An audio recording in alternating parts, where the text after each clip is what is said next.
What's up guys, it's Darren. I'm going to be showing you the structure to a successful sales call. And I know that some people think that sales is an art.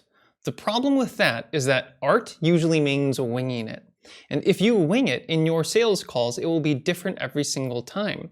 And if it's different every single time, you cannot consistently improve and get better at sales. It is then a very, very slow growth process. Now, if you're on the other school of thought and you see that sales is more of a science, typically that means you're reading things word for word and you're very rigid in your sales approach.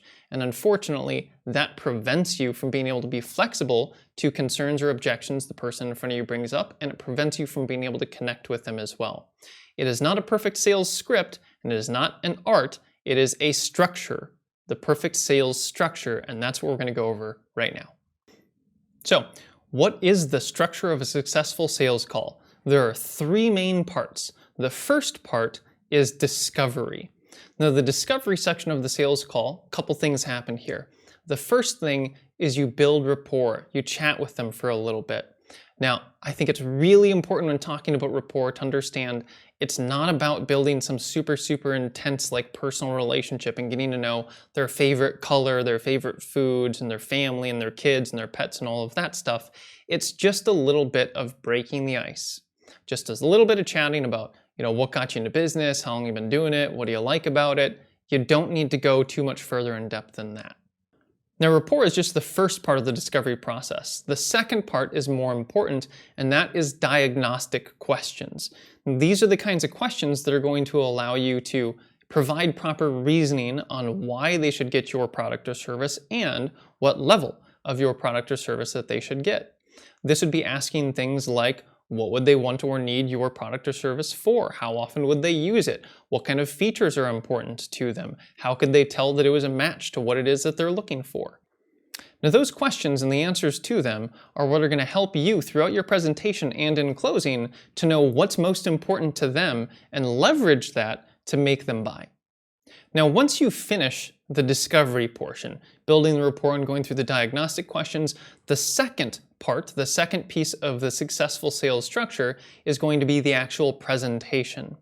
During the presentation, the first thing that you should do and want to accomplish is building a little bit of trust and credibility in you and in your company. During this part, you're going to do a very brief bio on you and or your company that shows that you are successful, that shows that you are an expert, and shows that they can trust you to get them the result or the benefit that they're looking for. After you've done that, then you're going to start talking about your product. When you talk about your product, it is really important that you remember you do not want to focus on technical features. This is something I've seen a lot of salespeople do. They start talking about the stats and the figures and things that don't really mean anything to anyone outside of your industry. You have to remember that your target market is probably not as well versed in your product or service as you are. So you need to avoid using jargon or confusing figures. Make it really simple and focus, instead of features or technical specs, focus on the benefits. For example, if you're talking about computers, you would not want to talk about how many gigabytes of RAM or how fast the RAM was or what the processor type is. What you would want to focus on, not those features, but the benefits. You'd want to say something like, it's got a ton of RAM in it, it's got 16 gigabytes. All that really means is that it's going to run really fast and it's going to be able to handle whatever you throw at it. Now, for anyone that knows anything about computers, you probably know I messed that up a bunch and dumbed it way down, but you should get the point. And the point is, again, focus on the benefits, put it in layman's terms, make it easy for them to understand. Don't use jargon, don't focus on tech specs. And when you're talking about the benefits, remember to emphasize the benefits that they were more interested in, that you found out about during the diagnostic questions. That will make your presentation more interesting and more appealing to the person in front of you. Now, the last part of the presentation I want to call special attention to, and that is the guarantee. See, anytime someone's trying to buy a new product, there is a sense of uncertainty and risk associated with it. That what if they get the wrong thing? What if it doesn't work? What if it's not exactly everything that you said it's going to be? So the way that you can alleviate those concerns and dramatically increase the likelihood of someone buying is offering some sort of guarantee to your customers, whether it's a guarantee of a result or a guarantee of customer satisfaction, something that will make them feel safer with proceeding with the purchase. Now, if your company already has a guarantee, that's awesome. Go ahead and emphasize it during that portion of the sales presentation.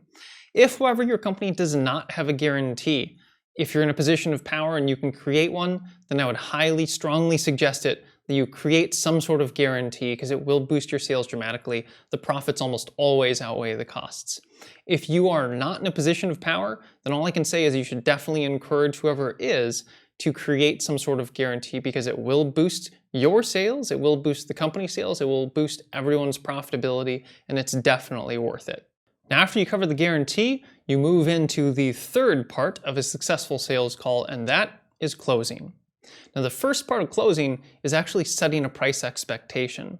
See, if you're dealing with a product or service that not everyone is necessarily familiar with industry standards for the pricing, you will need to set the expectation for them. The reason you need to do this is because of expectations versus reality. If someone doesn't know what to expect for the price, their expectation may be somewhere around here. And if your actual price is somewhere up here, then they're going to come into this expecting the price down here, but the actual price is up here. They're going to react to that price negatively. They're going to say, wow, that's a lot of money. They might not think that it's worth it. So the first thing you want to do is set a high price expectation.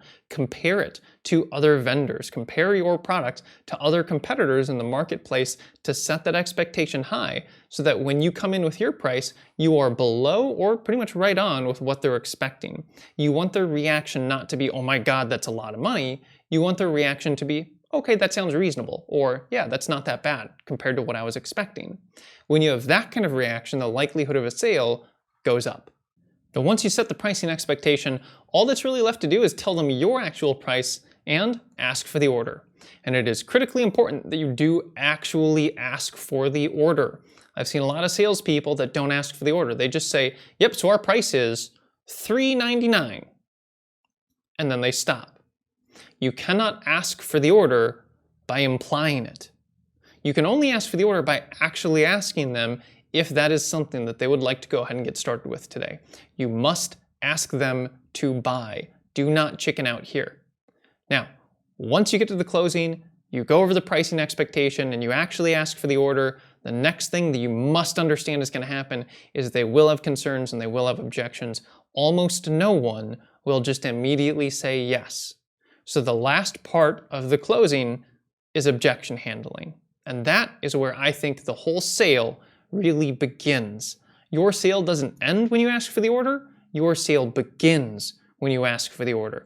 That's when you're going to start having to field all of their questions, handling all of their objections, and actually doing your job to close them as a salesperson. So when you get to that point, make sure you understand what are the common objections you're going to get. Plan them out, rehearse them, be prepared with your responses, because that is where the sale is really made. And that is the structure of a successful sales call. I would highly encourage you to plan this out for your sales process. Do not read off of a script word for word exactly what it says. You should, however, use a structure. I like to use just a simple breakdown of each section: discovery, presentation, and close, along with some bullet points of the key things that I want to mention. It helps you stay on track throughout the whole sales process without missing anything, but it doesn't make you too rigidly focused on the exact verbiage and the exact wording so that when you say the instead of this, you don't panic and freak out. If you think this structure might work for you, then go ahead and hit the like button below because it helps out with the YouTube algorithm. If you would like more information like this to help improve your sales and your business, then also feel free to go ahead and hit the subscribe button below as well as the notification bell so you can get a heads up whenever I post new content. And if you have any questions, feel free to go ahead and comment them below and I'll reply as soon as I can. Thanks, and we'll see you soon.